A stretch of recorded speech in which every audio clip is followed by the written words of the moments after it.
Boeing, Boeing on the wall. Who is the most crookedest of them all? Well, QA expert Daryl Guberman explains. Yes, Boeing. Boeing. They're having a layoff of 700 employees, and those jobs are going to be shipped over to India. What we've seen with India, their medications are tainted. You have children, over 300 children died in 2022 from tainted cough syrup. What are they going to do with aircraft parts? Oh, I'm sorry. Boeing also fudged documentation, so I guess India is the proper place for them to offshore their jobs. I have many friends of mine who work at Boeing. Many industrious individuals in the engineering and quality areas, manufacturing and design. I have many friends over the years I've gathered at Boeing. But the management's mentality has not changed. So let me just go say this, and let's get into this. 700 jobs are going over to India. India is a known, they make crappy medications that we're all taking back in America. And it is absolutely disgusting what's happening in our world, that they're giving jobs away to India when India can't get their pharmaceutical arena in shape. A lot of bribes, a lot of corruption. But let me tell you this. U.S. charges China hackers for obtaining military data from Boeing and Lockheed Martin. Shocking map shows Chinese hackers have breached American cybersecurity more than 600 times. Now it's up to about 800 times. To steal secrets in the past 5 years. Lockheed Martin suffers cyber attack. And I want to tell you this. In 2014, we received an email from then a Randy Doty. Randy Doty, who is at the time the vice president of ANAB, the chairman and principal on the International Accreditation Forum in Delaware. And let me just read this to you, and then I'm going to go further. The IAF MLA MRA, International Accreditation for Multilateral Agreement or Multi-Regional Agreement, works to facilitate global trade and vision of certified once accepted everywhere. IAF MLA MRA signatories are obligated to recognize certificates accredited by other IAF MLA or IAF MRA signatories as equivalent. So a company with an ISO 9001 or ISO 17025 laboratory certification that is accredited by the China National Accreditation Services in Beijing, China, is equivalent to an ISO 9001 or ISO 17025 laboratory certification accredited by ANAB. We're going to go further and let you know this. In 2015, Randy Doty, the vice president of ANAB, the chairman of the IAF, and also principal on the IAF tax report, as I told you, handed over leadership to Zhao Jinwu, a communist Chinese national who's been involved with our quality since 1994. He is also, at this time, the chief executive of the China National Accreditation Services in Beijing, China. He is mandated by his country of origin, Communist China, to take over and get your data through the China National Intelligence Law, Article number 7. In 2017, Randy was being advertised on the Department of Homeland Security. There's also a guy, his name is Phil Mattson, who sat on ANSI representing the Department of Homeland Security, getting his salary from the federal government, our tax money, and also getting a royalty payment of $262,000 from ANSI. While Randy, was being advertised, and his buddy Zhao Jinwu was mandated to take data, okay, and the DHS had been hacked many, many times by China, but it's not hacking. It is giving our data away, as my dear friend Rich says, 50 years that I've known him, and he's a quality professional.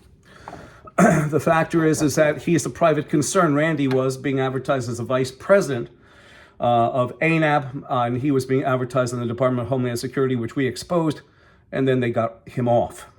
Isn't that nice?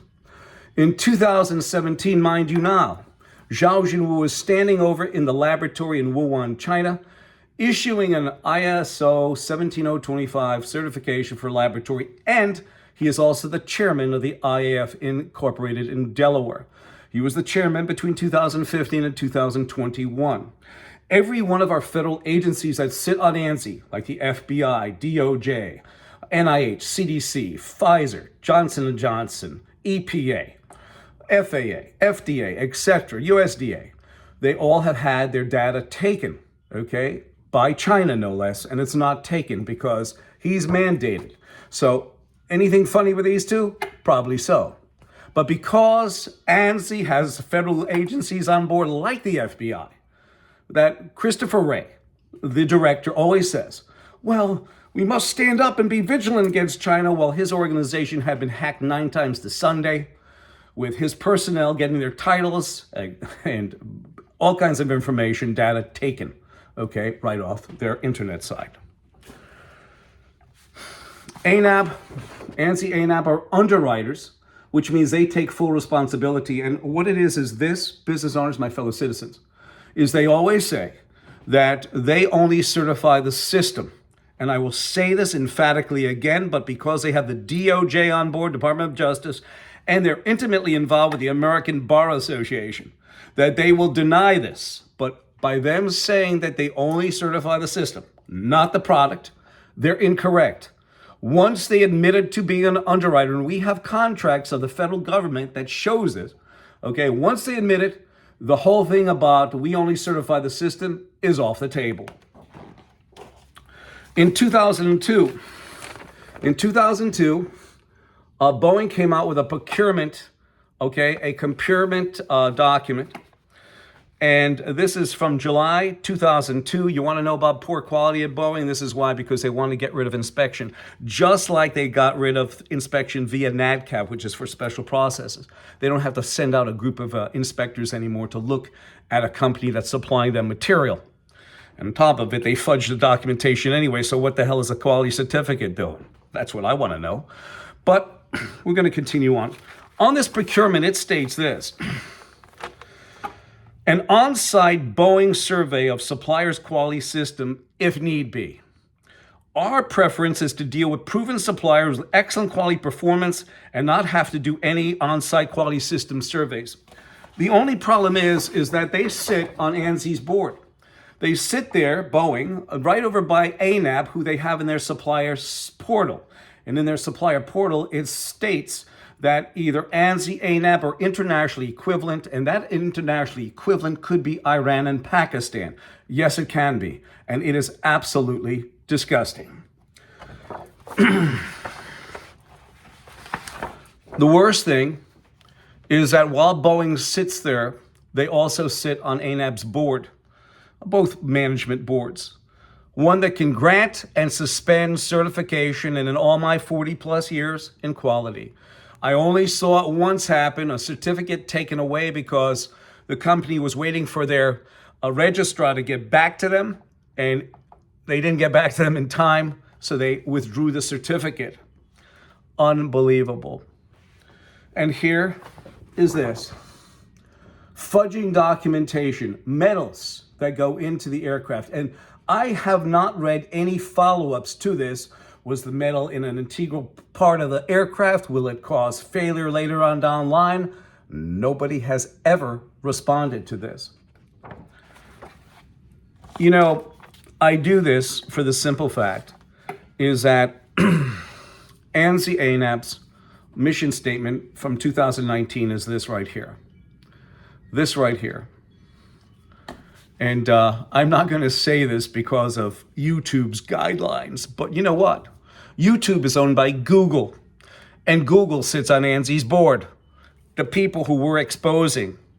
So what are you going to do? There's more platforms than just YouTube that we're utilizing, and we started to utilize that about 2 weeks ago. But this is their quality statement, their mantra, yes. Boeing on the wall. Who's the most crookedest one of all? And they're getting supplemental income from the Ukrainian war. That's why they don't want it to stop. And I feel bad, not for the management, I feel bad for the personnel on the floor. It's absolutely deplorable. We're going to leave it here. You're going to find the rest of the data down below this. It is absolutely horrendous, but I will say this again. ANSI ANAB are the underwriters for the International Accreditation Forum in Delaware. and also the International Laboratory Accreditation Cooperation in Australia. They take all legal responsibility for the release of the COVID virus out of Wuhan, China. And we have Pamela Sale, who admitted to such, and she, at that time, was the vice president of ANSI-ANAB, their laboratory accreditation. She said that there are variances in the process, and if you have variances in a quality process dealing with bio-level 4 viruses, you're screwed. My telephone number is 203-556-1493 or Daryl, TQRS, @yahoo.com. I thank you.